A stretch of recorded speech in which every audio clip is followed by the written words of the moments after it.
Good evening, class. Good evening, class. I want to encourage you to bring up the slides for tonight's lesson as you watch the video. I am in Dallas, Texas, visiting my son right now. I apologize that I couldn't be with you tonight, but the next two Monday nights, actually, I won't be with you. But I think we'll enjoy this nonetheless. So before we get into this, we're going to look at a little bit about uniforms, and that's one of the reasons I have this uniform next to me. And I want you to take some good detailed notes mentally as you're looking at this uniform, and I'll talk about what this uniform is and to which service during World War II it belonged. Last week we talked about the surrender of France, which occurred on June 22nd, 1940, and the Battle of Britain. Tonight we're going to look at the happenings in the Balkans and North Africa and the Mediterranean Theater of Operations, or the MTO. Now, if you go to the next slide there, you'll see sort of a schematic or a diagram on the left there of pockets that belonged to tunics or uniforms. And so these pockets on the left side of either the US or German tunic, American soldiers seldom wore their ribbons or their awards on their regular combat tunic, but the Germans routinely did this. They would wear their badges, etc. And as you see on the uniform next to me there, we don't see any ribbons or ribbon racks, I should say, but we do see some awards, some badges, and I'll talk about that.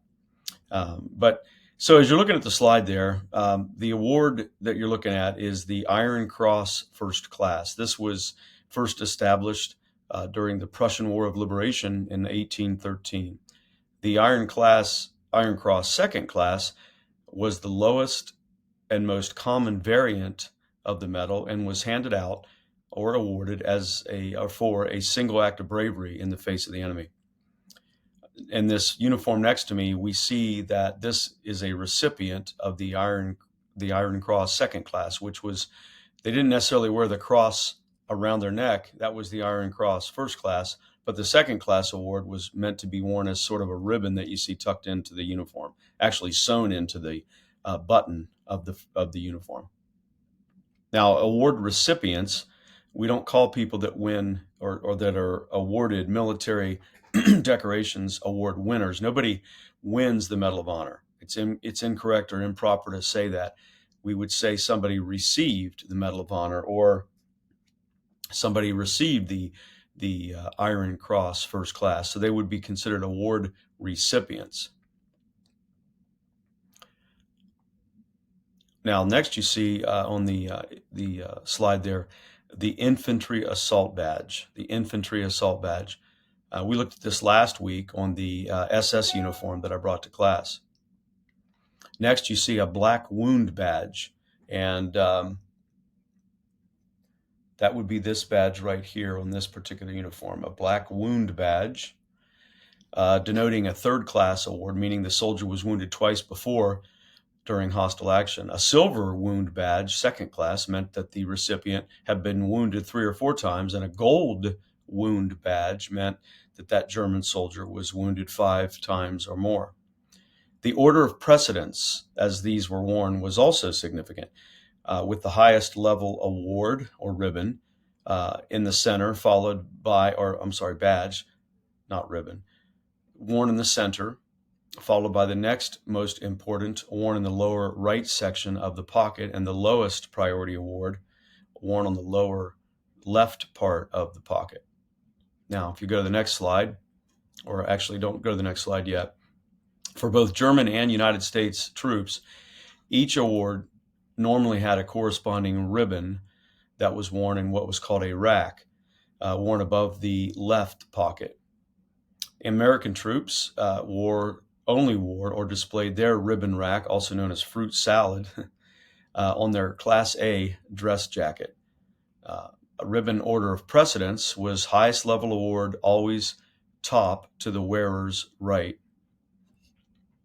If a soldier was awarded the Combat Infantryman Badge, as you see on the slide, he or she would wear it above where the ribbon rack would be. And this award was given to infantrymen in the rank of colonel and below who fought in active ground combat while assigned as members of an infantry or special forces unit.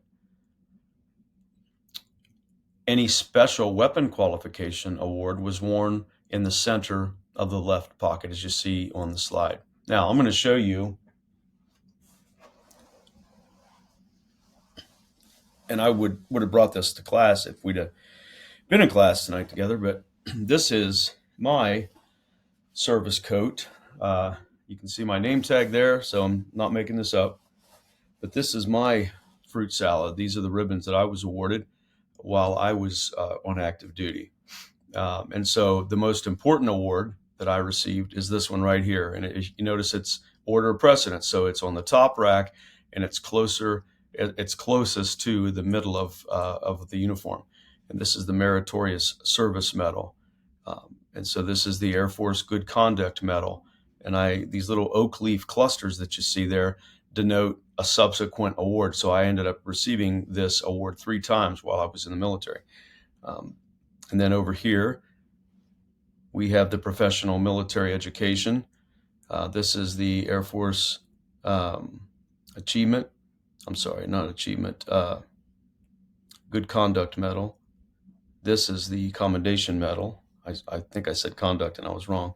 This is the National Defense Ribbon.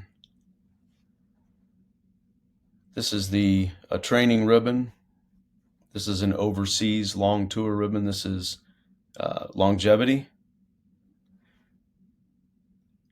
And I forget what this one was. This is the Special Marksman Award, Rifle Expert, if you will. And this is just for being in the Air Force, for going through basic training. So these are the ribbons that I was awarded while I was in. So hopefully that helps you better understand the concept of awards and decorations on uniforms. All right, last week we ended this with the surrender of France. And again, as I mentioned, we're going to talk about the North Africa Mediterranean theater, the Balkans, action in the Mediterranean. Now, during the course of World War II, there were 23 Allied conferences, separate conferences, held in certain areas of the world, and for the purpose of determining Allied strategy. And for this course, we're only going to focus on 6 of those 23 conferences.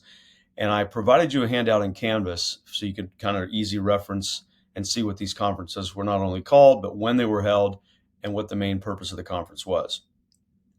Go ahead and go to the next slide there.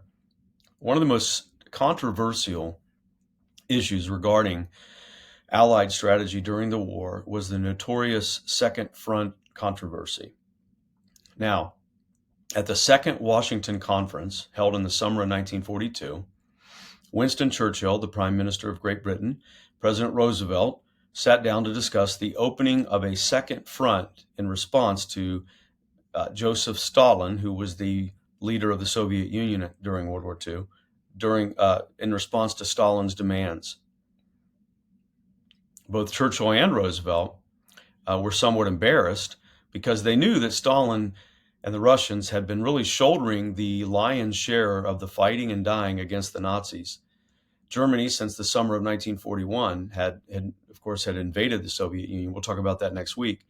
Stalin had persistently insisted that America and Great Britain open a second front by undertaking a cross-channel, English Channel, invasion of Nazi-occupied Europe, and he wanted that done in 1942. If they agreed, this would force Hitler to siphon off or divert troops from the Eastern Front to confront this new front, thereby giving the Russians some much-needed breathing space.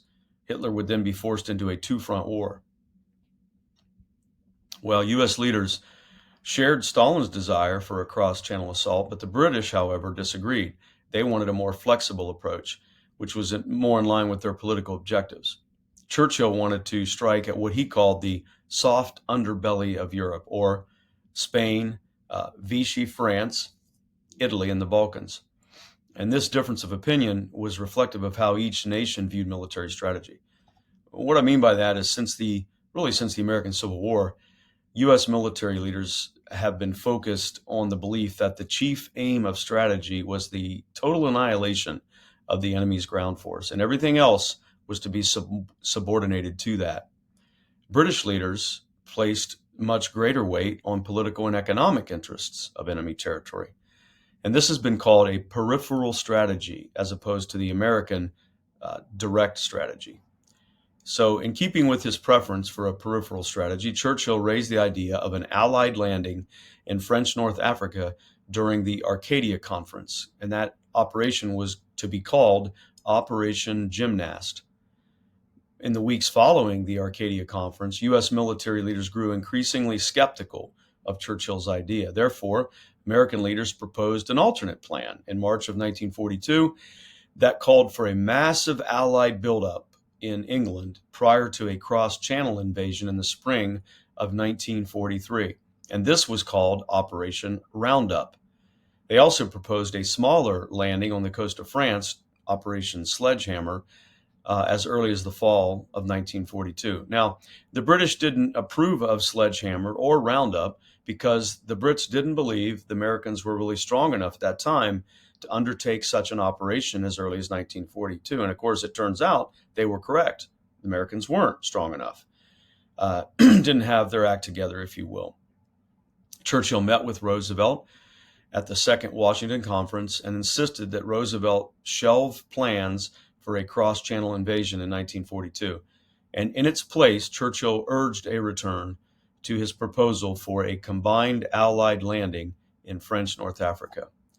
And for weeks, Roosevelt mulled this around. He tossed this around, talked to his chief of staff, talked to other Army leaders, and he finally agreed to postpone the cross-channel invasion, an invasion that we now know as the invasion of Normandy, or D-Day, which happens in June of 1944. And so instead, what happens is the United States and Great Britain execute a joint operation in French-occupied North Africa. And so this becomes known as Operation Torch. Roosevelt came to this decision in part because of his desire to convince Stalin that the Western Allies were determined to help fight the Germans. And at the Tehran Conference in late 43, plans for that cross-channel invasion that we now know as D-Day were finalized. And that became known as Operation Overlord. I told you the first night we met, the first night we talked, that you would learn a ton of operations in this course, and you will. Next slide.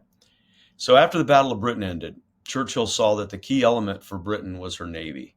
And so there was simply no other strategy for Churchill than controlling the seas around the island nation of Great Britain. And by the way, that's always been the British way. From Admiral Nelson's victory over the French at the Battle of Trafalgar in 1805, something known as Pax Britannica has always been a way of life for the British military, and that's because they are an island nation. Next slide. So with Germany now occupying northern France as of June 22nd, 1940, the French fleet could easily fall into German hands and actually be used against Great Britain. So this was a concern that Churchill had, and it's really good that he was concerned about this. And so Churchill really had no other option than to destroy the French fleet, lest it fall into German hands. And that's exactly what he did. And he ordered on July the 3rd, 1940, the destruction of the French Vichy fleet. And 1,300 Vichy sailors were dead, along with 350 wounded as a result. Next slide. Now, on June the 10th, 1940, Italy decides to declare war on France and Great Britain. Two of Benito Mussolini, who was the leader of Italy at that time, his main reasons for declaring war on the Allies were, number one, he wanted to impress Hitler.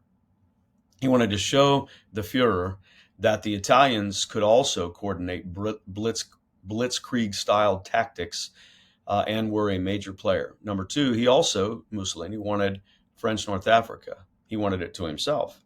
Next slide. So, French North Africa was comprised, if you look at the map there, of the countries of Morocco, Algeria, and Tunisia. And they were all under Vichy control, V-I-C-H-Y, Vichy control. So, by the way, Vichy French were the Nazi puppet government of France that was installed when the Nazis took over France as a country in 1940. So rather than deal with the French, Mussolini turned his attention to the British. The British forces stationed in Africa were commanded by a man by the name of General Archibald Wavell. And total British units in Africa at that time, East Africa, totaled about 82,000 troops. And so Mussolini figured that he could conquer the entire Mediterranean. However, he lacked the ability to develop any kind of a coherent strategy, and he kept shifting his interests from expanding into the Balkans and Greece to conquering all of French North Africa. Next slide. In September 1940, Italian forces under the command of Field Marshal Graziani, as you see pictured there, advanced into Egypt. But the British reclaimed the lost territory in February of 1941, and in March of that same year, the Italians in Egypt surrendered to British forces. Next slide. On October 28, 1940, a month after Mussolini committed forces in Egypt, Italian forces, represented by the green on the map there, attacked Greece via Albania, and with the support of the British, the Greeks were able to push the Italians back across the border in March of 41. Now, in an effort to bail out his fascist partner, German forces, represented by the red indicators on the map, invaded Greece via Bulgaria on April the 6th, 1941. And this was called Operation Marita. And the Axis powers were successful because they had created a second front, and they attacked Greece from two different directions. Now, Greece had already received a small number of British reinforcements, but no more help was sent after the German invasion began. The Greek army quickly found itself outnumbered in an effort to defend against two fronts, Italian and German. And as a result, the Bulgarian defensive line didn't receive adequate troop reinforcements and therefore was quickly overrun by German troops, who then outflanked the Greek forces along the Albanian borders, forcing their surrender. The British were overwhelmed and, like at Dunkirk, were forced to retreat with the ultimate goal of evacuation. The German army reached Athens on 27 April and Greece's southern shore on April the 30th, capturing 7,000 British troops and ending the battle with a decisive German victory. Next slide. Now, after Greece fell to the Germans, Hermann Göring, if you recall, he's the leader of the Luftwaffe, the German Air Force, convinced Hitler to take Crete, since there was only a small group of ill-equipped Allied troops on that island to defend it. And so the Germans, in May 20th, 1941, the Germans launch Operation Mercury, and it's better known as the Battle of Crete. The Germans opened Operation Mercury by dropping paratrooping 10,000 German paratroops, known as Fallschirmjägers, along with 750 glider-borne troops along the entire northern coast of Greece. And this marked the second time Luftwaffe paratroopers had been used in an all-out aerial assault. Of course, the first time being when they dropped paratroopers on that Belgian fortress known as Iban Email. And so by June 1st, 1941, the battle was over and the Germans completely controlled Crete. Now we're going to pause right now for about 6 minutes, and I want you so you can stop the video or pause it. But I want you to locate the Battle of Crete video link in Module 3, and I'd like you to watch that right now. And when you're done, please resume watching this video lecture. Okay, assuming you've already watched the video, of course I'll have no way of knowing, but I want to make a couple comments about the video. It's one of the most, it's a very rare colorized video. This wasn't a video that somebody colorized after the fact. This was actually shot in color, and they did have color film back then, but it wasn't used often. Anyway, this is a colorized film of Operation Mercury shot entirely from the German side. And so while you were watching the video, I hope you paid close attention to the German helmets, the German insignia, the uniforms, the weapons, etc. And so some of the things that I hoped you noticed in the video were how those paratroopers, those Fallschirmjägers, how they would dive head first out of the aircraft, those Ju-52 aircraft. And then there were different styled uniforms that you see worn in the video. There were different weapons.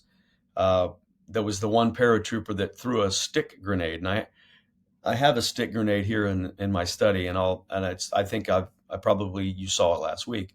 Um, how he threw it around the corner of that building in the video. Maybe you noticed how they treated British prisoners. And maybe you saw what the attitudes were of the paratroopers on their way into battle, how exuberant and joyful they were and excited to be in combat. Now, because of the heavy casualties that were suffered by the German paratroopers, Hitler pretty much forbade any further large-scale airborne operations.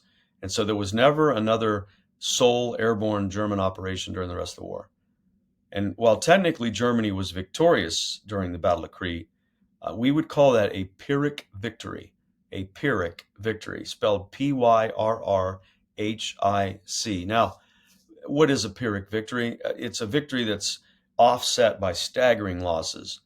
It's a victory gained at too great a cost, if you will.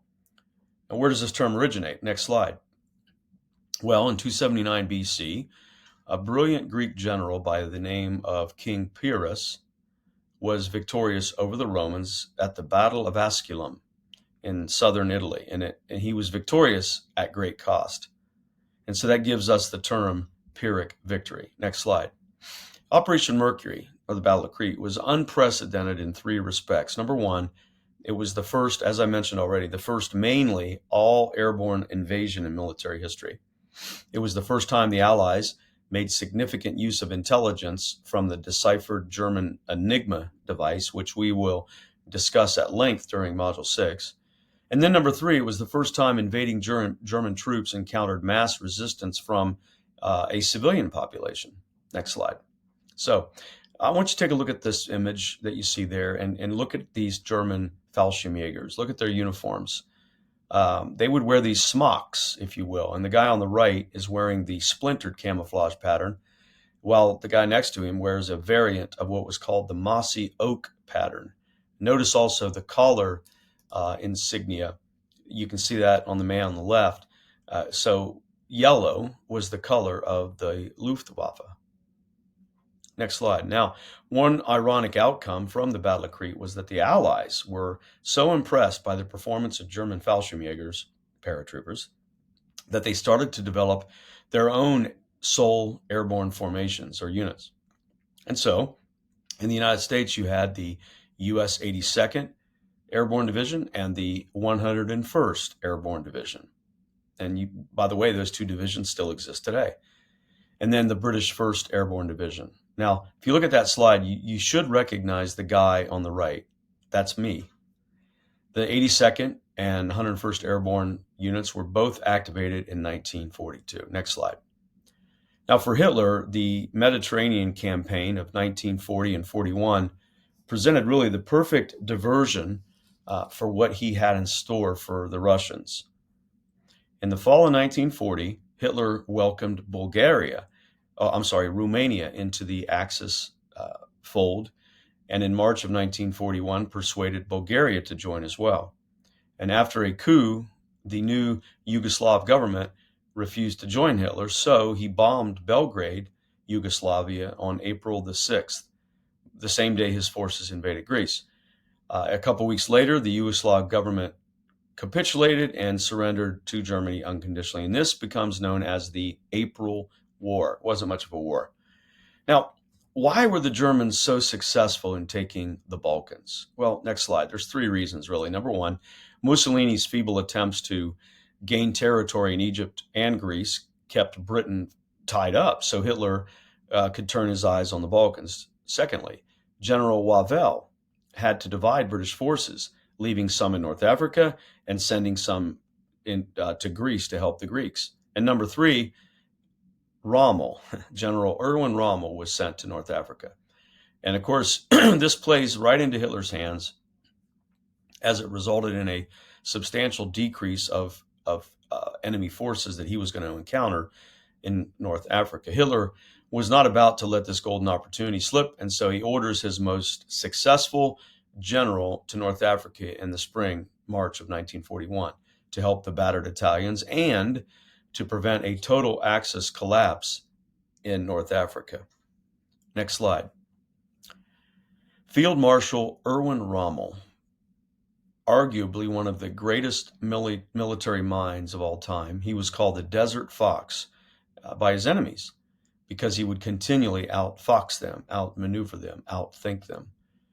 He wrote a book entitled Infantry Attacks, and it's still to this day studied by military leaders. Now, next slide. Rommel organized and trained the famous Deutsches Afrika Korps, the DAK, or better known as the Afrika Korps. And the uniform that you see behind me is an Afrika Korps uniform, and it's different than traditional German army uniforms, if you will. This actually is a Luftwaffe uniform, and you can tell that by this insignia right there. And you may have to, blow up expand your screen a little bit to get a close-up of that. But this is an eagle in flight holding a swastika. And so that is the insignia for the Luftwaffe, that branch of the German Wehrmacht, or military. And the DAK, they had their own uniforms. They painted their vehicles in various desert unique camouflage schemes, and they were really hard fighters. Next slide. Now, soon after Rommel gets to North Africa, he begins winning victory after victory. And after several pitched battles in which both sides kind of gave as good as they got, Rommel managed to hem the British forces in at a place called Tobruk in northern Libya.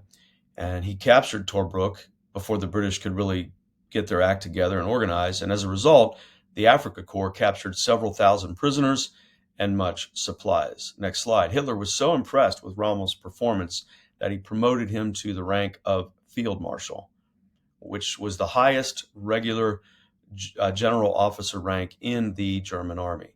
We might compare Field Marshal to a 5-star general in the U.S. Army. And by the way, there's only been 5 of those in history: General Marshall, General MacArthur, General Eisenhower, General Arnold, and General Bradley. And so in one of the most spectacular ceremonies in German military history, Rommel becomes really like a rock star to the Germans. He even began signing autographs. Next slide there. His image began to appear on propaganda posters, and this arguably led to an increase in German enlistment numbers, kind of the way the 1986 Tom Cruise movie Top Gun boosted U.S. Navy recruiting efforts, with Navy recruiters even setting up tables outside the movie theater to sign young men up as they were hyped up from watching that movie. Next slide. Churchill, frustrated with the current British leadership and the situation in North Africa, fired 2 of his generals. Next slide. General Harold Alexander and Bernard Montgomery became the 2 new generals that took the place. Next slide. The Battle of El Alamein was a crucial turning point in North Africa and was divided into 2 phases. You had the first Battle of El Alamein was fought in July of 42, ending in a stalemate, allowing the British to keep Rommel from taking over Egypt.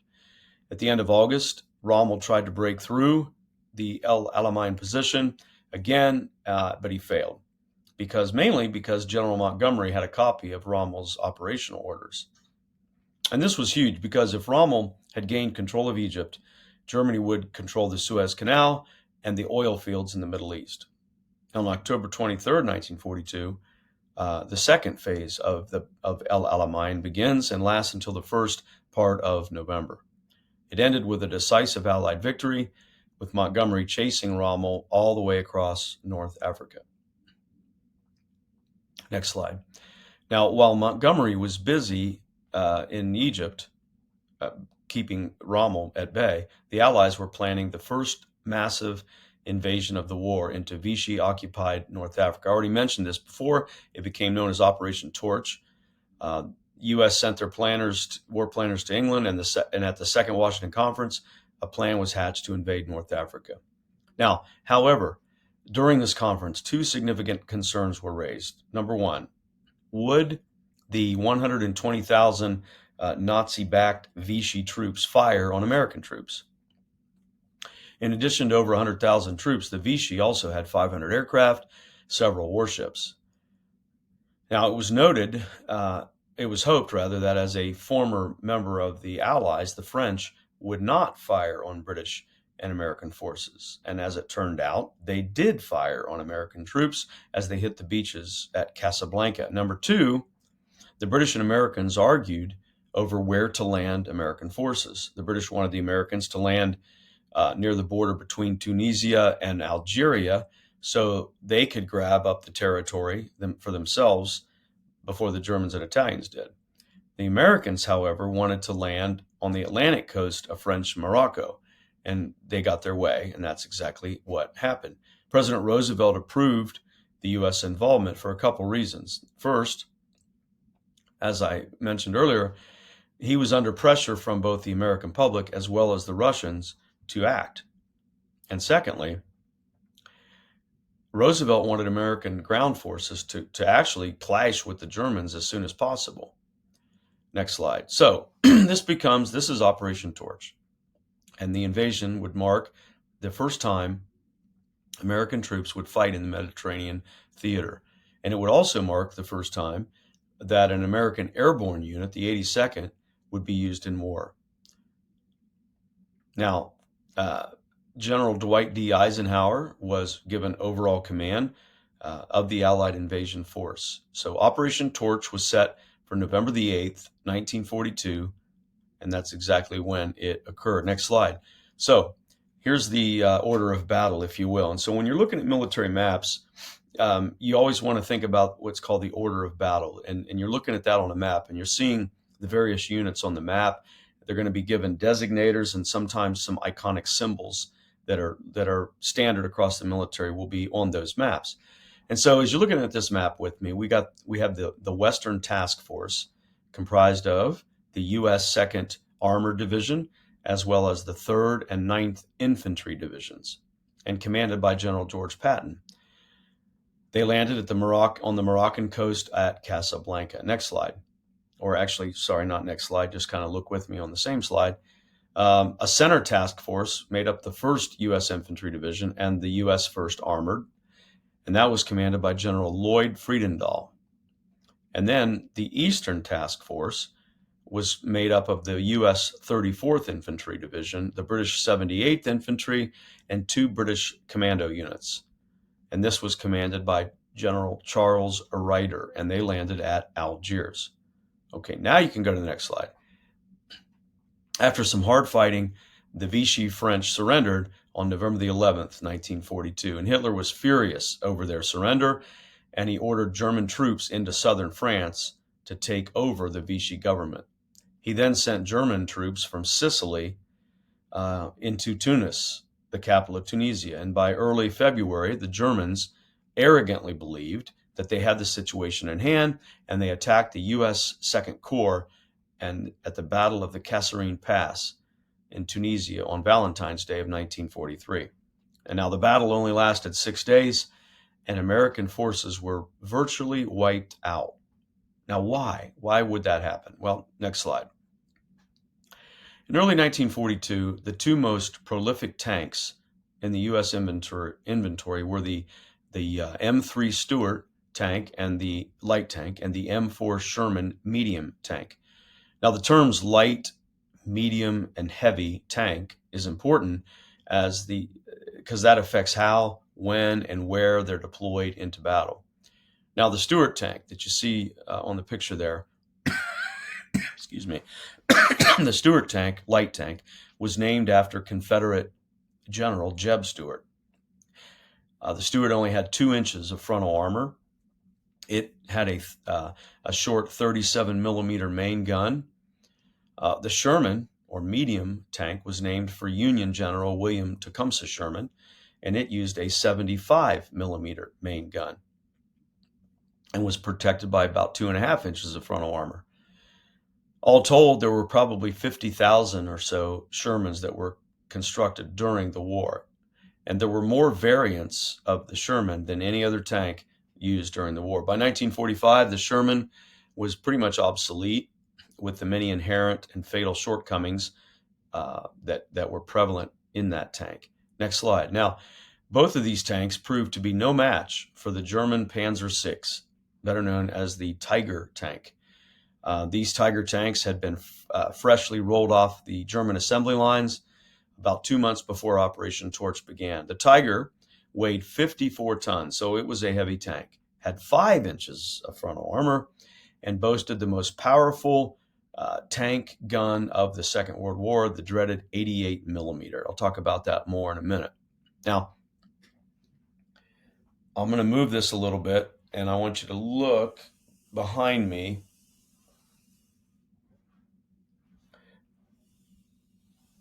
And you can see 3 tank shells that I have in my house. The shortest one that you see there is the 75 millimeter shell. That's what the Sherman fired. The one in the middle is the 88 millimeter, what the German Tiger tank fired, and the one that's next to that is the 90 millimeter. That's a 90 millimeter shell that was fired out of the Pershing tank, the U.S. tank that was really made too late in the war. It was made in 1945, towards the end of the war. It's a shame, because had the United States developed the Pershing tank earlier in the war, there probably would have been a far less number of casualties of U.S. tankers that were killed in the M4 Sherman tank. So, next slide. So the Tiger fired that middle shell that you see there behind me, the 88 millimeter. That shell was originally designed to be used by German anti-aircraft guns, known as a flak gun. Flak is a contraction of a German word that it's like, this long to say it, but it basically translates to aircraft defense cannon. So the 88 millimeter shell that you see there in my office behind me there was weighed over 25 pounds, was over 3 feet long, had a muzzle velocity of 2,690 feet per second, so it could move. And there was no tank in the war that could withstand a direct hit from an 88. Next slide. Now, although the U.S. kind of got a bloody nose at Kasserine, the battle exposed several flaws in the American command structure and doctrine, which were quickly corrected. And probably the most significant adjustment to come from the Battle of the Kasserine Pass was the replacing of the Second Corps commander, General Friedendahl, with General Patton. Next slide. Now, while Rommel, and we're going to close here, was battling out with the British in the spring of 41, Hitler launches Operation Barbarossa on June the 22nd, 1941. So with that, and I'm going to go over the note sheet with you here, be sure to read your assigned reading before next week. All right, so let's take a look at the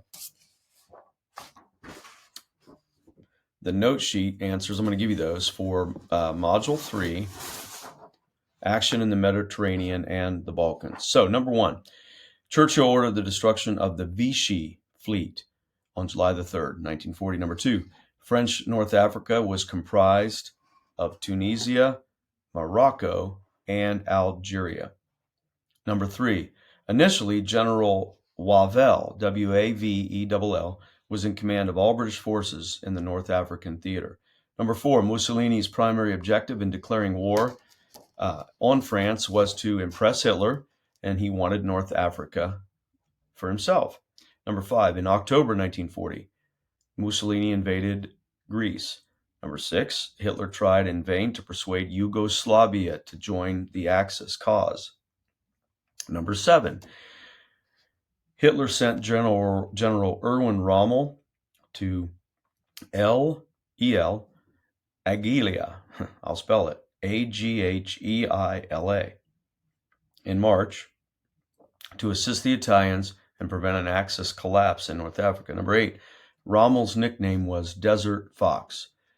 Number 9, Rommel's groundbreaking victory over the British at Tobruk, T-O-B-R-U-K, earned him promotion to Field Marshal. 10, Churchill replaced General Wavell and General Auchinleck, let me spell that, Auchinleck.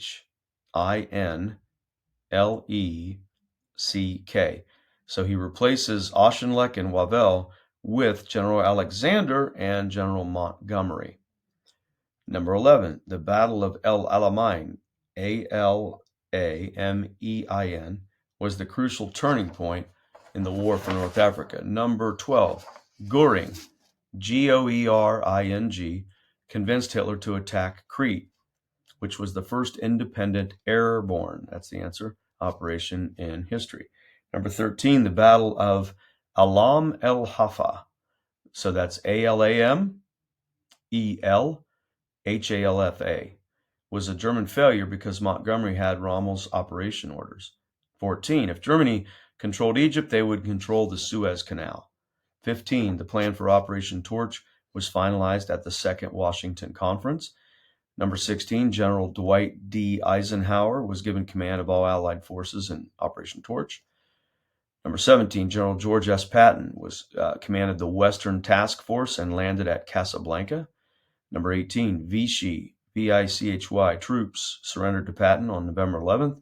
Number 19, the Battle of the Kasserine, Kasserine, in the country of Tunisia, was a defeat for U.S. forces.